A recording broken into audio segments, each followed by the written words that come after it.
Hey guys, it's Jeff from Press Your Luck, and I have to tell you that today, I am making pasta history. Yes, pasta history. How do I say that in French? I guess I should ask that because this pasta dish is going to be based off of one of my most popular dishes ever, which would be my French onion soup, my French onion chicken, my French onion risotto, my cream of onion soup, and now guys, French onion pasta. I know.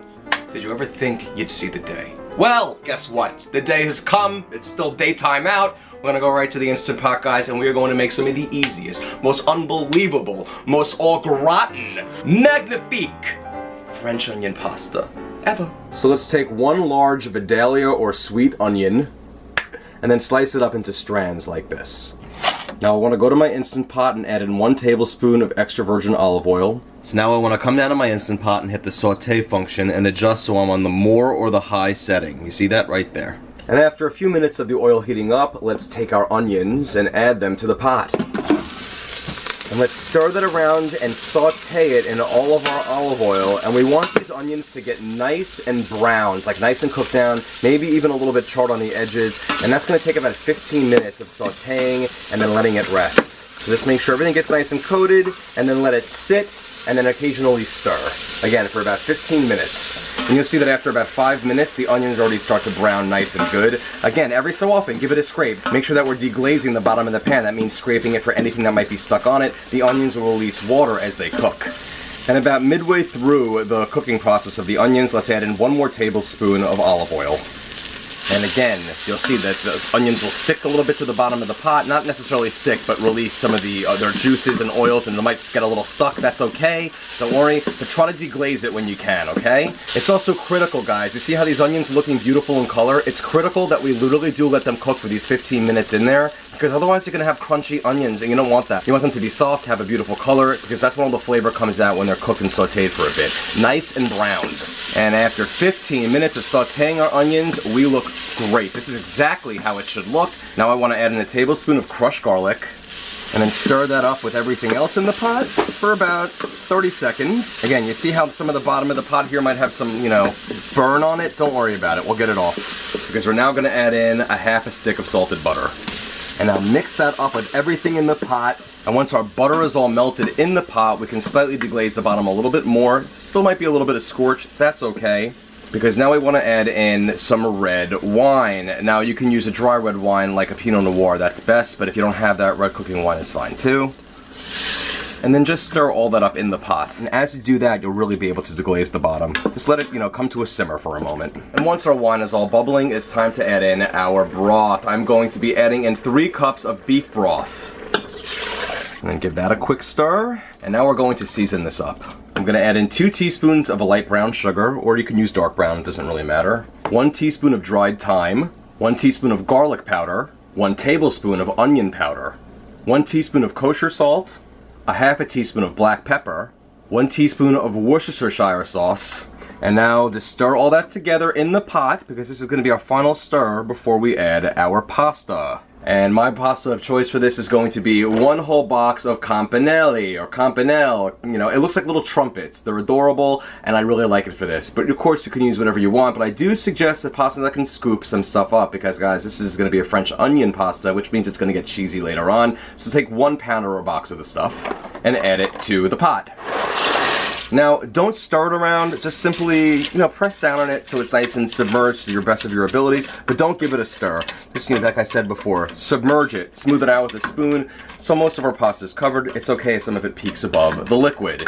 Alright, okay, now it's time to secure our lid.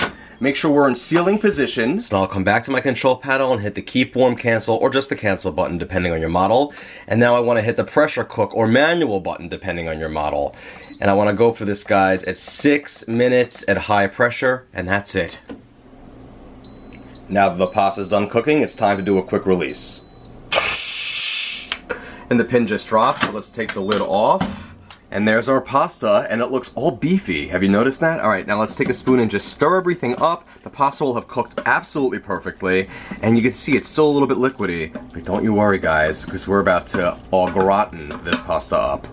Now by now you guys might know my love for a certain product, and that is called Boursin or Boursin or whatever. They sell them in Costco, guys, in 3 packs for like $8.99. It varies on the price, but it's a really good price for 3. I would highly recommend using this if you can. It's 5.2 ounces. If you can't find it, you can use about 5 ounces of a brick of cream cheese. And I'm using the shallot and chive flavor. There's the garlic and herb flavor. There's a whole bunch of flavors, but I'm using this for this one. And I've cut it into chunks, and I'm going to add it to my pasta. And now let's mix that in with our pasta until it becomes nice and melded, which it will very quickly due to the heat. And that's the reason why I cut it up into chunks, is because it's easily more dispersible and meltable that way. Just be delicate also when you're stirring your pasta.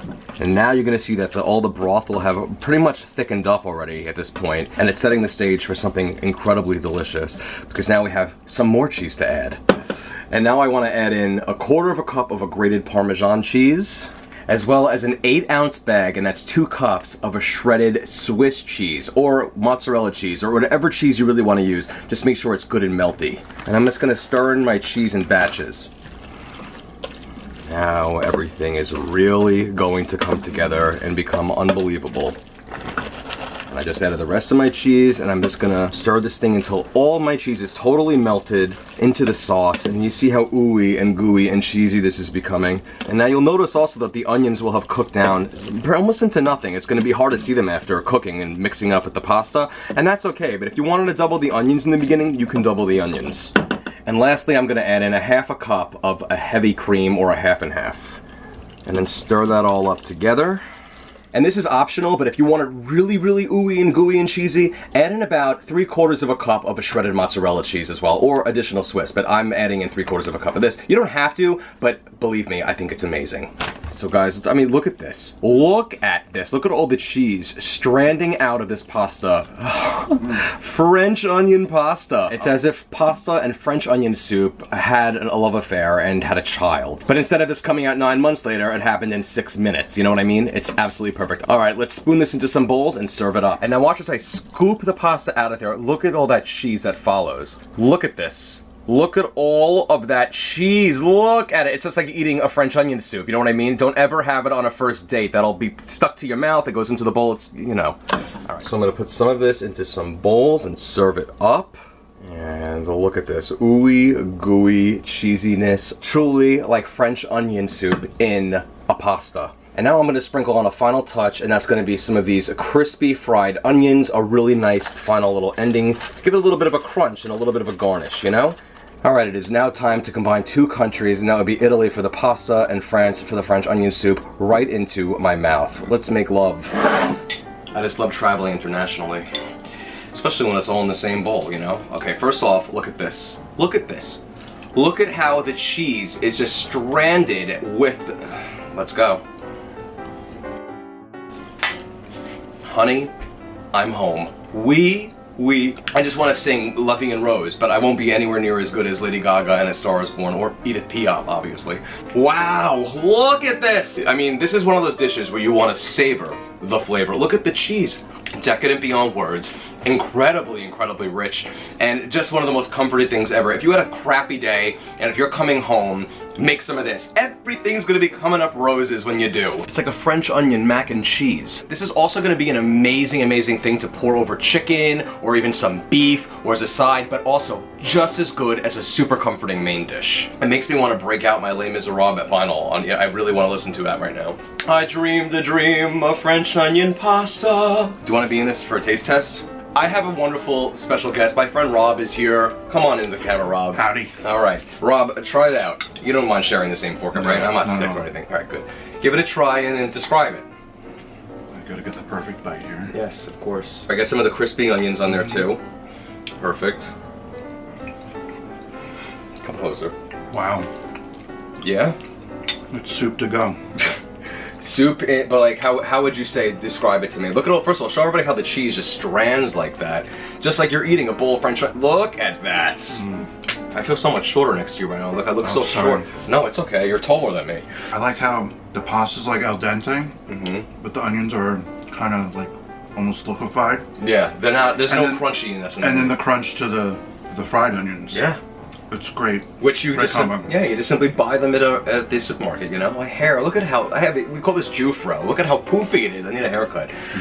So, overall, would you service your family? Yeah. Well, I might just keep it for myself. That's fine too. That's all right too. This thing makes a ton, by the way. You're gonna be able to easily feed 6 at least, I would say, with this amount. 1 box of pasta can look deceiving. I might be like, oh, that's not enough. Believe me, it makes a lot. Can I go eat the rest of this? Yeah, get out of here. All right, guys, thank you so much for watching. I so appreciate your time and your patience and all that stuff for watching these videos. If you want more of these, go to my YouTube channel and definitely subscribe to me there because that's where all my videos live. PressureLoveCooking.com, you can search for any type of recipe from pastas to meats to chickens to breakfast to healthy, whatever you want to do there. Again, when you click on a recipe, scroll all the way down to the bottom to see the written portion. Guys, like me on Facebook for any time a new recipe comes out so you'll be notified that way. Make sure on the notifications you click that you see first, so I'm always in your feed, and I can always be with you at all times because it's exactly what everyone wants, right? And whenever there's a new deal on items, some tips, and of course follow me on Pinterest, Twitter, and Instagram. Guys, thank you so much again, and guys, just put on some Puccini and Piaf, and at the same time, listen to it as you eat this amazing, amazing dish. Give me that back. I want to try some more. I mean, look at this. Did you ever? Gorgeous. Let's just...